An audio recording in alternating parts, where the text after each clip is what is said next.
Достар, қазір кішігірім анпакинг болсын. Тура қыс бітіп жатқан кезде мен повседневный, удобный, балаларды ары-бері тасығанға киетін аяқ киімім жыртылып қалған. Енді мен каблукпен, классический киімдермен спортивка киіп, балаларды ары-бері тасый алмаймын ғой. Сол себепті срочно аяқ киім алу керек болып, жолдасым бүгін бір емес 3 аяқ киім алып берді. Қазір сіздерге көрсетем. Бірақ та ішінде біреусі ұнамай қалды. Оны апарып өткізетін шығармын мүмкін. Қазір сіздер сол ақ етік туралы комментарийге жаза кетіңіздер. Өткізейін ба, әлде өткізбей ақ қояйын ба? Давайте ашып көрсетейін.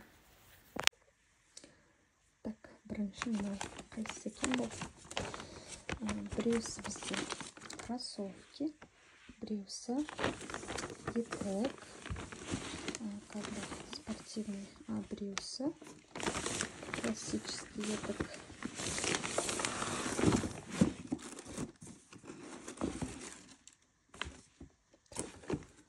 Бұл бізде кроссовки, екі бауымен жүреді екен.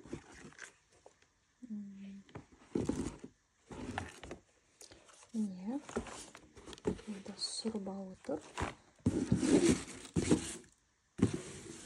Бұны мен 35 размер болмады, 36. Бір размер нормально ала салдым. Кроссовки артық болмайды. Тем более баласы бар аналарға.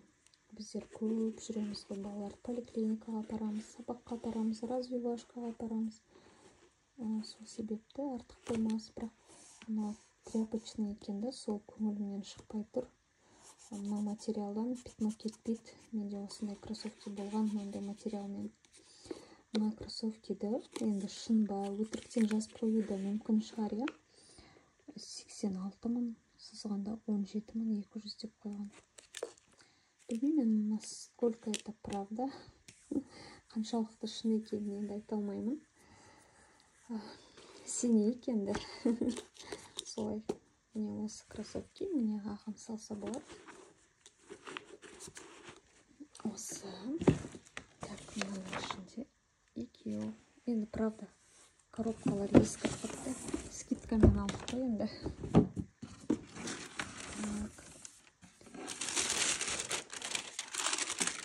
Міне, осы аяқ киімді мен ойланып тұрмын. Қалдырсам ба, өзіме қалдырмасам ба, мен бұны қайда киемін, немен киемін деген сұрақ менде.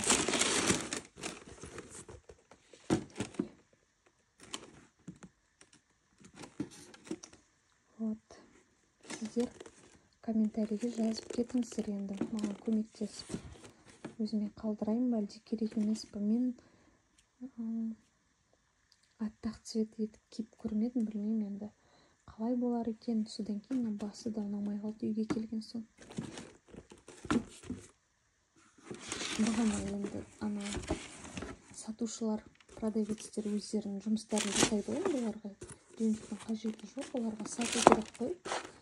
На эмоция қалдым да, прям сіздің аяғыңыз кукла екен, күп қойғанда екен деген сияқты комплименттеріне сынып қалдым енді. Сол осы бұл аяқ киімнің бағасы 18 мың теңге. Мына жақта бағасы жазылмапты, бірақ тоже өте қымбат баға жазылып тұрды. Бастапқы өзінің сатылған бағасы сол бір 60-70 мың шамасында жазылып тұрды. Мына аяқ киім бұл стилімдағы аяқ киім.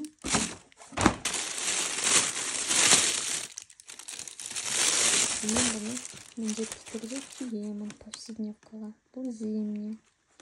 Қыстық, өте жылы. Енді бұның качествосы өзіме қатты ұнады. Бұл аяқ киімді мен осы скидканың өзімен 40 мың теңгеге алдым. Бұл негізі 60-65 мыңнан сатылған екен. Осы последний бір размер қалыпты.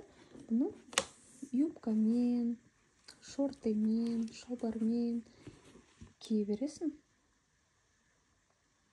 Өзіме осы ұнады. Мына кроссовки тоже нормально болады ауыстырып киюге. Но бірақ та мына материалы ұнап тұрған жоқ.